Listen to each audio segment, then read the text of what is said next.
mental strength means a strong society.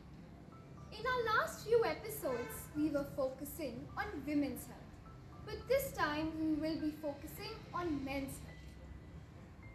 Heart diseases, lung diseases, prostate, diabetes, alcohol, and smoking are some of the major problems faced amongst men.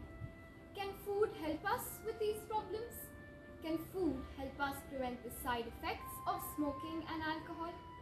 Let's see how Dr. Chatrat can help men become healthier and fitter. Coming up is our first guest. Hello, good evening, Dr. Mansi. I am Colonel Ajay. How are you? I've got a very important question to ask from you. Why these days men are more prone towards heart ailments? They are susceptible towards heart related problems. I would sincerely request you to enlighten us on this aspect. Hi everyone. Thank you for having me over. As always, it's completely my pleasure to be here and speaking to you about good health. Colonel Thakur, a pleasure to hear from you. It's always nice to speak to you. And as you rightly said, yes, men have always been at a higher risk of heart diseases as compared to women. For many years, experts were not sure why this was happening. They thought maybe some female hormones are protecting their heart, but then they gradually realized that it wasn't that. It's the anxiety, the anger, the stress in men which somehow tend to be higher as compared to women. Women tend to cry and let all the tears out, and so does their anxiety and stress. Men don't do that, right? And that is why the stress builds up, the anxiety builds up, which raises your blood pressure and the stress hormones, which in turn restricts blood flow to the heart. In many cases, you would realize that after an immediate outburst of anger, some damage is immediate. And even after 2 hours of a very angry outburst, men are at a risk of a heart problem 5 times higher as compared to normal times. Similarly, they are at a risk of a stroke 3 times higher. That is after an angry outburst. And the chronic stress that builds up happens to strain out my heart arteries. Men who have a very are short tempered or have hostile personalities, they are at a higher risk of developing heart diseases. Physical, emotional, psychological, all these factors put together make my heart health.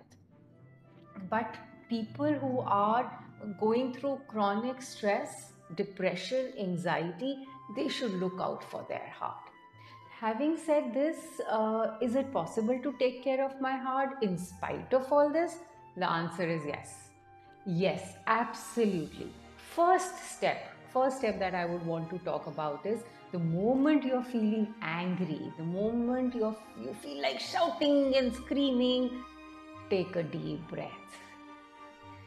Inhale deeply, exhale deeply.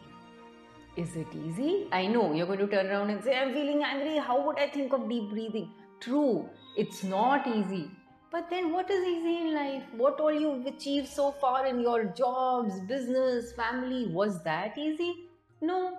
So what? We still did it, and so can we do this. So every time you're feeling angry, every time there's a little anguish, try to deep breathe. Deep breathe 5 times, have 2 glasses of water, and then do whatever you were planning to do. It will make a difference slowly and steadily, but it will make a difference for sure. Trust me on this. To take this a step further, I would want to talk about just 5 home remedies which can help you protect your heart. First is cardamom, elaichi, very readily available. Elaichi has tremendous capacity to protect your heart. So try to keep elaichi everywhere, maybe in the drawer of your office, in your pocket, in your car, everywhere, and try to chew elaichi necessarily after every meal, otherwise, any point of time during the day. It would help your heart. First is elaichi, second is cinnamon, dalchini. Just a pinch of cinnamon every single day. How you can have it? You can sprinkle it over your salads, you can sprinkle it on in your curd, or you can mix it in your tea, or you can have it with lemon water, any which way. But one pinch of cinnamon every day will take care of your heart. Garlic. 3 cloves of garlic or 2 cloves of garlic. People who are not very acidic by nature, 2 cloves of garlic every morning on empty stomach. All you have to do is to just crush the garlic, keep it at the back of your tongue, and swallow it with warm water. This will do away with the problems of the smell, the bad breath. That wouldn't be there. And then later you can brush your teeth, have an elaichi, and you're sorted. Garlic has certain enzymes which are not only anti-inflammatory but are also blood thinners and keeps my heart protected. Then flex seeds, alsi, again very high in omega-3, very good for heart, and just one spoonful every day. But with alsi, you have to be very sure that it's roasted and coarsely grounded. Then you have it. If you have it directly, it usually doesn't get digested and absorbed. Again, how to have it? You can have it in curds, smoothies, salads. You can put it in your normal atta while making chapati, or just have it directly, any which way. But 1 spoon of alsi every day, and then capsicum. Capsicum is like a superfood for my heart. Have loads and loads of capsicum, and you will feel wonderful. Your heart would feel wonderful. Besides this, there's another thing that I want to share. Pomegranate. वो हिंदी की एक saying है ना, 100 बीमार एक अनार. That is actually true. Actually true. Anar is such a fantastic fruit that we have, and we get such fresh, nice ones. So one pomegranate every day works like magic to my heart. We know what Drainix is. Drainix, it cleans clogged this pipes and drains, and so does anar for my heart. So one anar a day will keep your arteries clean. Have one anar every day. Besides this, of course, you have to keep your blood pressure under control. You have to manage your cholesterol and your triglycerides. You have to eat a healthy diet, stay away from fried, processed food, which is high in sodium. Stay away from that. Get regular exercise. Limit alcohol and smoking. Exercise is a must. We must do that. But if you include all the home remedies that I have spoken to a very large extent, our heart is protected. And maybe in the coming years, the researchers would realize that men are no longer any more at heart risk than women. Please follow this and let us help all the scientists change their opinion. It was very informative indeed. Let's have our next guest. Good morning, Mansi. I am Chirag Jain and I work for a corporate telecommunication giant. I had a small question regarding the consumption of alcohol, because a lot of people socialize in office parties, gatherings with friends. So, how much alcohol can be taken safely, and how can we, negate the side effects or the bad effects of alcohol with a proper diet or a food plan? I'll really be happy if you could answer this question. Thank you. Hi, I am Gaurav Mittal and I am currently based out of Malaysia. I am already on a healthy journey since October last year and have seen a great improvement in myself, all thanks to Dr. Mansi. Now I have a question in regards to men's health from Dr. Mansi. What should be the alcohol consumption considered to be safe, and how can the side effects be managed with the food? Thank you. Very important question in terms of health of men and of the society in general. Unlike the usual belief that alcohol is somewhat different from other drugs, In fact, alcohol is one of the most addictive substances across the globe. It takes about 3 million lives every year for people ranging from the age group of 15 to 49. Alcohol is a major contributor for death and disability. And for people older than that, so many cancers are happening because of alcohol. So the health related challenges are rising every year purely because of alcohol consumption. The next question usually is that what kind of alcohol or what quantity of alcohol is ideal for me? This is a very relative question. We all are very different and we all have very different health challenges. Hence, the quantity of alcohol will also be very different depending upon environmental, psychological, and physical situations. Your consumption of alcohol would vary depending upon your age, your weight, your health, that is the medication you're on, any kind of genetic health challenges, and whether you are a male or a female. Yet, majority of the doctors, cardiologists, liver experts, health consultants across the world believe that the best quantity to consume by anyone is none at all. So, none at all is the best amount of alcohol that one can consume. Yet, for those who would still choose to have alcohol, I would like to talk about what actually happens when alcohol gets into my system. Now, the moment I have alcohol, 20% of the alcohol is absorbed immediately into the bloodstream because alcohol has to be metabolized immediately. The body does not have any space to store alcohol like it has for carbohydrates and fats and proteins. So it has to be metabolized. The remaining of the alcohol has to be absorbed through intestines with other nutrients. Now the onus comes on the liver to protect the organs from the bad effects of alcohol. This process is called oxidation when it has to detoxify alcohol. Now, a healthy liver, I'm talking about a healthy liver, can detoxify at the rate of about 1/4 to 1/3 of an ounce of pure ethanol over a period of 1 hour, which is about less than about 30 ml of alcohol, hard alcohol. So, which means what is an ideal situation? Ideal situation is having 30 ml of your hard liquor spread over a period of 1 hour. If we do that, then the ill effect of alcohol may be reduced to a very large extent. For those who feel this is too less and it may not be possible, I will today talk about 5 tips to safe drinking.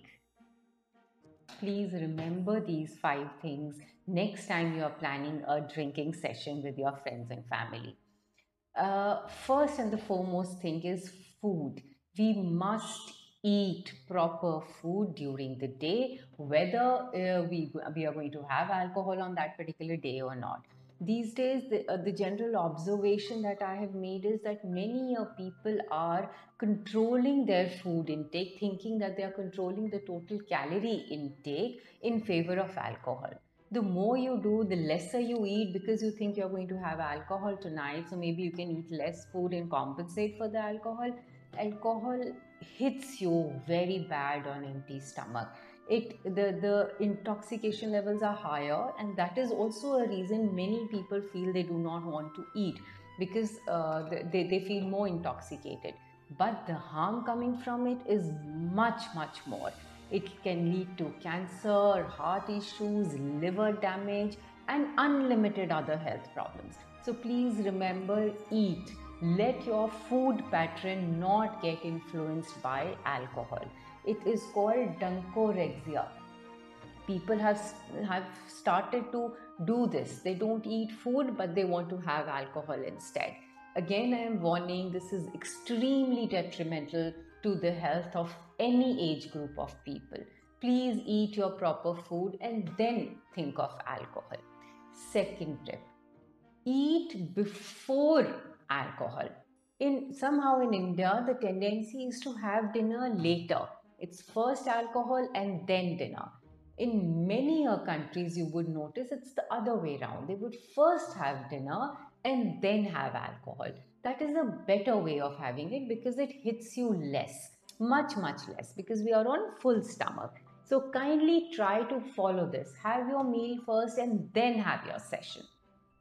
The third tip, very, very important. Please do not have sugary or salty snacks along with your alcohol. Both the things harm us much, much more. So try to have salads or maybe some paneer or soya chunks, but no salty or very sugary snacks along with alcohol. Fourth, have lots of water during while having alcohol. In between, have lots and lots of water. Have non-alcoholic beverages in between. This will help you reduce the total quantity of alcohol going into the stomach. Try this. These are few things which slowly you can incorporate in your drinking sessions. Last very important tip, spread out the total time period of having your alcohol. So have it slowly. In between, have a non-alcoholic beverage, have a glass of water, and then again have your alcohol. So that way, the total duration of intake would also get spread out. Additionally, there'll be a lot of water going into the system, which would give you less harm coming out of alcohol. So 5 tips. 1, eat proper meals during the day. Second, try to have your meal before the drinking session starts. Third, do not have salty or sugary snacks along with your alcohol. Fourth, have a lot of non-alcoholic or water during the session. Fifth, spread it out. Have it slowly, enjoy it. There's no need to gulp it down. Have it very, very slowly, sip by sip, and enjoy the whole process. Because that's the whole idea, if I'm not wrong, right? Please incorporate these 5 tips in your daily routine. This brings me to another most important part of this answer: what to eat before alcohol intake and what to eat after alcohol intake. I would be talking about just 5 things out of which you can have anything before consuming alcohol. These could be eggs, oats, banana or beetroots, salmon or any kind of fish, or nuts. Nuts could be almonds and walnuts, it could be your seeds like chia seeds and flax seeds, or it could be berries. Try to remember these 5 things and try to have them in good quantity before the session. That is eggs, oats, bananas or beetroots, fish or nuts and seeds. Just 5 things, and you would see it would improve your health to a very, very large extent.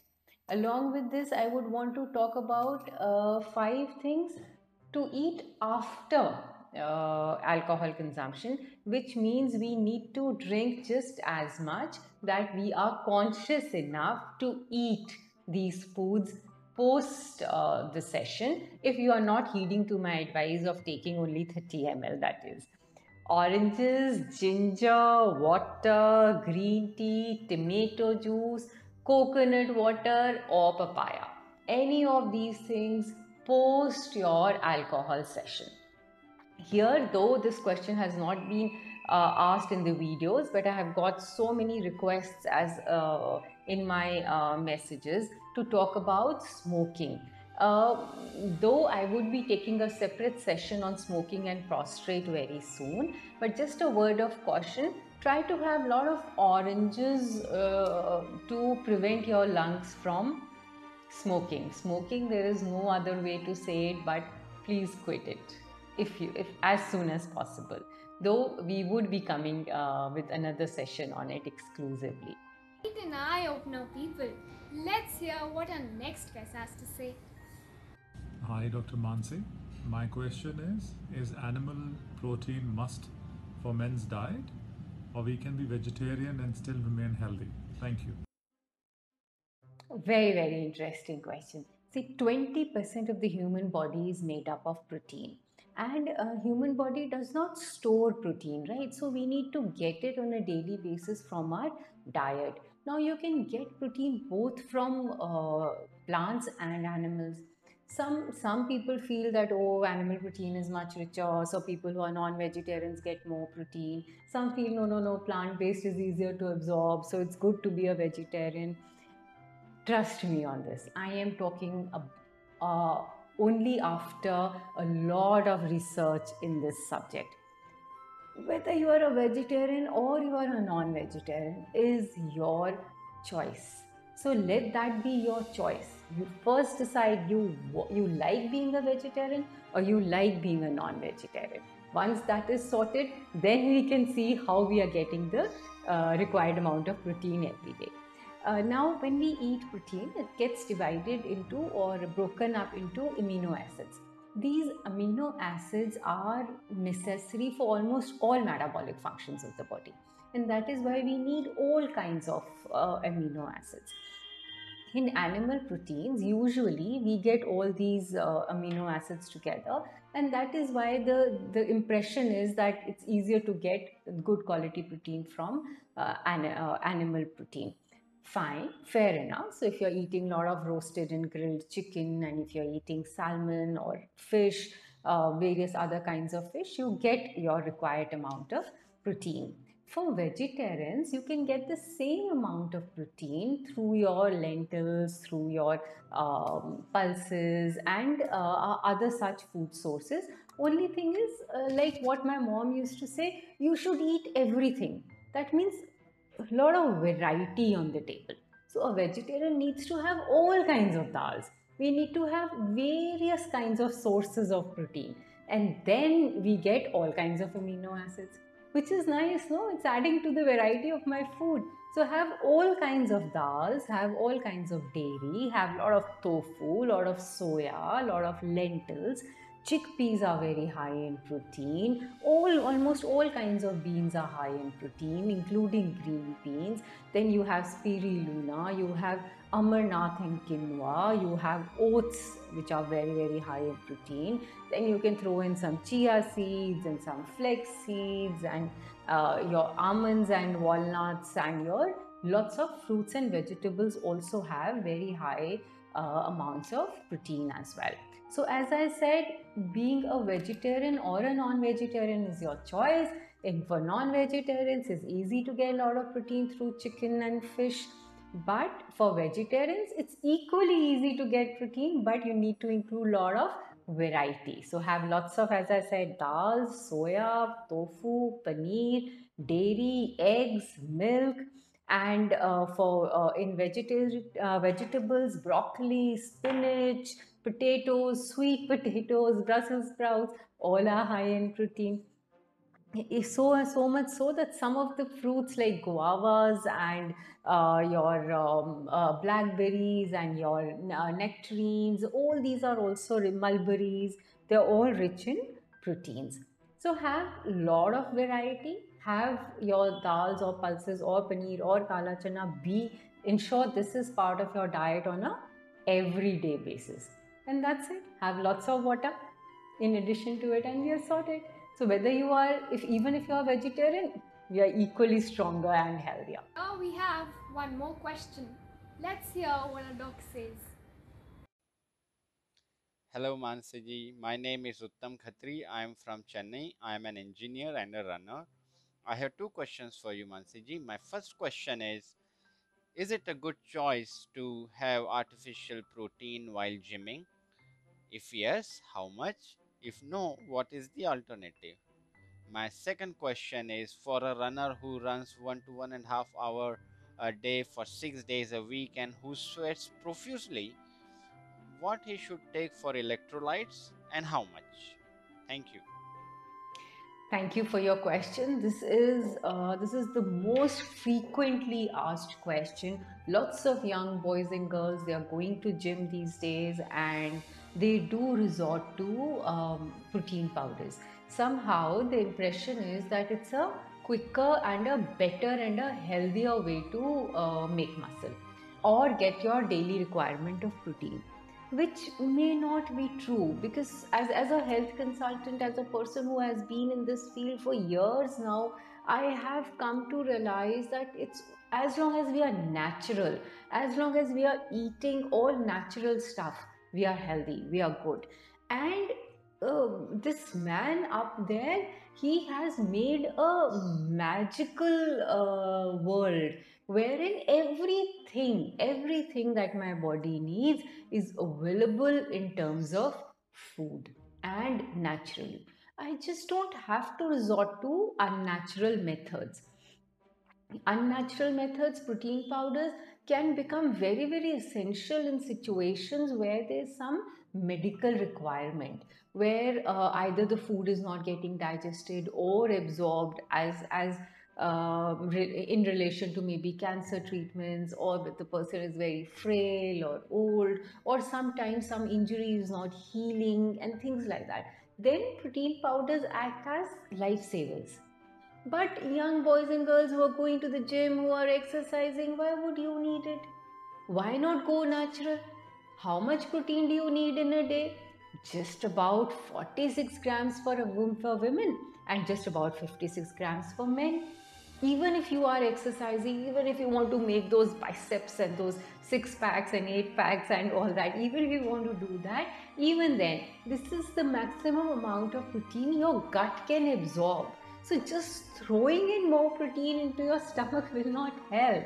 It will not help. It will either pass out as very expensive urine or will settle in your kidney as uric acid. Both the ways, no help to me. So try to eat protein which is easier to absorb, which is enough for the day, and you will realize the results would double. They'll give you much better results. For example, if we talk about eggs, one egg would have 6 grams of protein.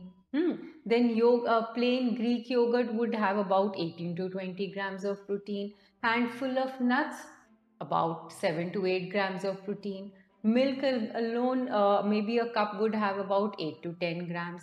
2 ounces of cooked chicken would have about 14 grams. You're sorted. People who are vegetarian, yellow moong duli dal, it would have about the same amount of protein, and you're sorted for the day. Why do I have to resort to artificial protein? I don't have to.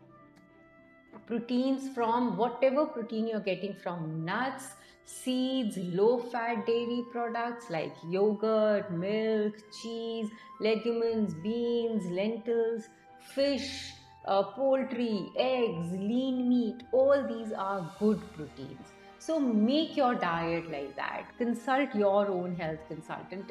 They would do it for you. They would plan out a chart where you get enough protein from natural foods. If somebody tells me that, oh, this will not get absorbed, not true. We are meant to absorb protein. No, 56 grams of protein will get absorbed. That's how your gut is made. That is how you're naturally made.